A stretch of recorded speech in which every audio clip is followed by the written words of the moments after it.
How to put password on Netflix profile. Let's get started. Launch your Netflix. Now head towards any of the profile, open it.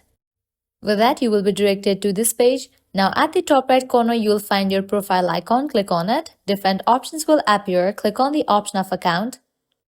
With that, you will be directed to this page. Now over here, you will find this section of profile and parental controls. Under that, you will be able to find all of your Netflix profiles. Now go ahead and select the profile that you want to lock. Click on that drop down. You'll find different options. Click on the option of profile lock.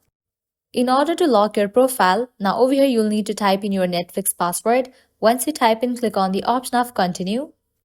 Lock this profile by creating a 4-digit PIN. Checking for this option, require a PIN to access Happy's profile. Now type in the PIN to lock your profile and then click on save. Once you do that, your profile will be locked.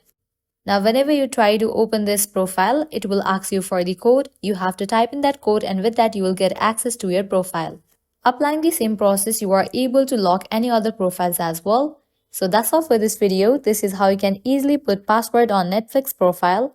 At the end, if you guys find this video helpful, don't forget to like, share and subscribe to our channel. Thank you.